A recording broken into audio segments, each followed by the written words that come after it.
everyone. My name is Dan Rice. My pronouns are he, him, his, and I am from ANSWER, a national sex education organization based at Rutgers University. Hi, I'm Amir Sadehi. I'm the National Policy and Partner Strategist with the Center for HIV Law and Policy and the Teen Sense Initiative. Hey folks, I'm David Booth, the Deputy Director for Black and Pink. My pronouns are they, them, and we are a national prison abolition organization based out of Omaha, Nebraska.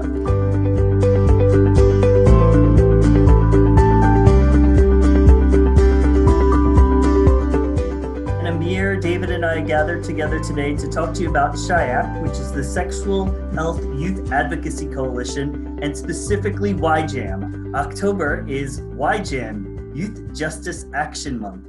And we're here to talk to you about the work that SHYAC is doing to help promote and raise the voices of young people who are in out-of-home care. For viewers who don't know, who are youth in state custody? Who are youth in out-of-home care?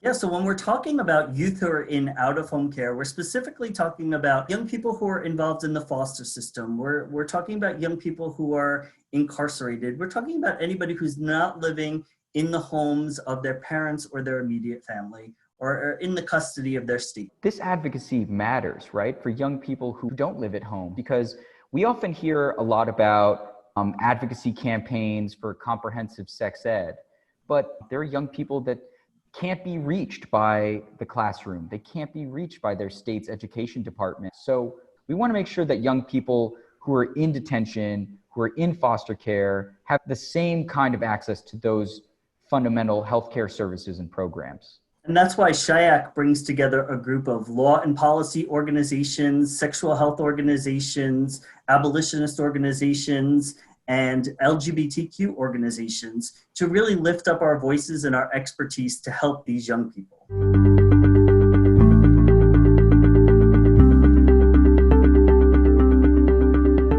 The SHYAC Coalition has conducted a rigorous survey on a landscape of what kind of policies and laws are out there. But the landscape is pretty bleak. And this is why the SHYAC Coalition is getting together to address this policy gap, because there basically is no policy or state law in any state in this country guaranteeing that young people have access to their fundamental right. David, I know your organization, Black and Pink, works with some young people. What are you hearing from young people who have been in out-of-home care related to their experiences of sexual health and literacy? Sure, Dan. Well, there's a couple things, and we pull most of this information from our youth ourselves, because our youth always have the answer. Our youth know what they want. Our youth know how to take care of their own bodies. Our youth have the power to empower themselves with the best choices for their lives. And some of the things that you tell us is they would like you to ask them about their identity at intake. They would like you to define sex and gender to recognize gender identity. They want access to mental and physical health care, especially counseling. They want LGBT cultural training for staff. They want to be affirmed. They want to be supported. They want to be heard and be recognized as human beings.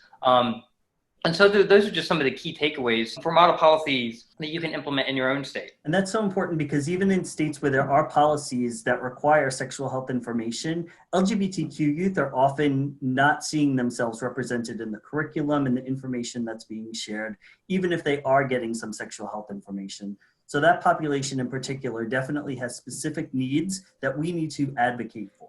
Dan, you raise an excellent point. You may already be working on LGBTQ rights and advocacy. You may already be working for juvenile justice reform efforts. You may be working on campaigns relating to comp sex ed. Well, you can connect your advocacy to the work that SHYAC is doing to make sure that all young people have access to sexual and reproductive health care and literacy that's life-affirming and really treats human beings with dignity, as David was saying. Right, and we have 3 options for you, actually. So if you work in LGBTQ rights or youth, sexual health and education, juvenile justice reform, endorse the SHYAC consensus statement. Option number 2, if you want to work with a national collaborative fighting for the rights of youth in custody, fighting for their access to fundamental sexual health care, then join us at SHYAC. And then lastly, number 3, is you can bridge the gap.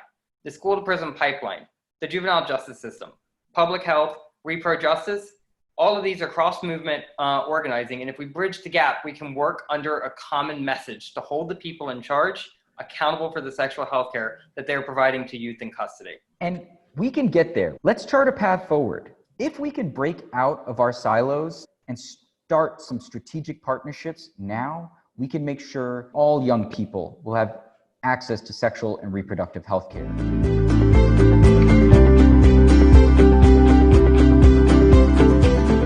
So much of sexual health education and literacy is taught in schools. We cannot forget about the young people who are not present in the schools, and that's why SHYAC is so important. I'll leave you with this. Trust youth. Believe in youth. Youth know what they need. Youth know what they want. But join us in the fight to make sure that our youth are affirmed and supported with all the sexual and reproductive health care that they need.